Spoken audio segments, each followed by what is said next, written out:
Assalamualaikum warahmatullahi wabarakatuh. Selamat datang di channel Fahmi Rizal. Di sini kita akan belajar materi IPA SMP kelas 8 bab 2 yaitu sistem peredaran darah.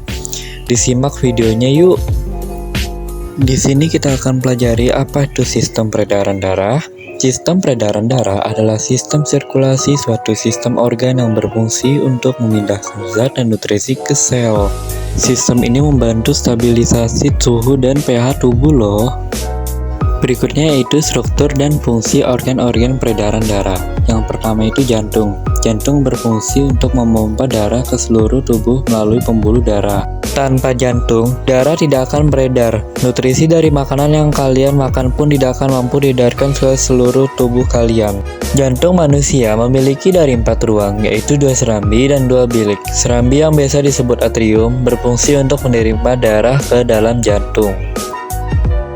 Sementara bilik atau biasa disebut ventricle berfungsi untuk memompa darah keluar jantung. Bagaimana cara jantung bekerja? Cara jantung bekerja yaitu pertama, otot jantung relaks dan darah memenuhi atrium. Kemudian atrium berkontraksi dan mendorong darah menuju katup. Yang kedua yaitu pembuluh darah. Pembuluh darah berfungsi mengantarkan darah ke seluruh tubuh. Pembuluh darah dibagi menjadi 3, yaitu arteri, vena, dan kapiler. Arteri adalah pembuluh darah besar, tebal, dan berotot yang berfungsi untuk membawa darah keluar dari jantung ke seluruh tubuh.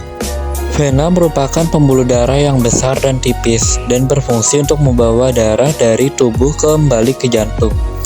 Kapiler adalah pembuluh darah yang sangat tipis, tempat terjadinya pertukaran antara materi yang berguna untuk tubuh dengan sisa metabolisme yang terbuang. Dan yang ketiga adalah darah. Darah berfungsi untuk mengantarkan oksigen, nutrisi dari makanan, hormon, atau bahkan sisa-sisa sampah hasil metabolisme tubuh. Darah terdiri dari 4 komponen, yaitu plasma darah, sel darah merah, sel darah putih, dan keping darah atau biasa yang disebut dengan trombosit. Yang berikutnya adalah komponen-komponen darah. Yang pertama adalah plasma darah. Plasma darah adalah cairan darah yang tersusun dari 90% air, sedangkan 10% sisanya adalah material-material yang terlarut di dalamnya. Plasma darah membawa nutrisi seperti glukosa, lemak, vitamin, asam amino, dan mineral. Plasma darah membawa karbon dioksida hasil metabolisme sel. Yang kedua adalah sel darah merah. Sel darah merah membawa oksigen dari paru-paru untuk diedarkan ke seluruh sel-sel tubuh.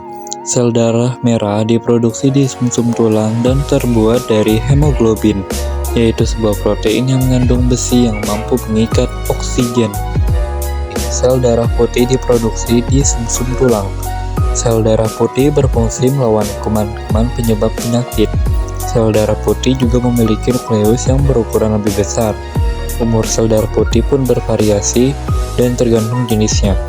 Ada yang beberapa hari, ada yang beberapa jam, dan bahkan tahunan. Dan yang keempat adalah keping darah atau trombosit. Ketika kalian terluka dan mengeluarkan darah, trombosit bekerja untuk menghentikan dan menutup pendarahan tersebut. Trombosit berfungsi memproduksi protein dan disebut fibrin. Fibrin akan membentuk jaring-jaring di sekitar luka dan fibrin akan menutup luka kalian tersebut. Sekian materi yang telah saya sampaikan. Semoga materi bermanfaat bagi kalian ya. Wassalamualaikum warahmatullahi wabarakatuh. Jangan lupa di subscribe ya untuk video materi selanjutnya. Terima kasih semuanya.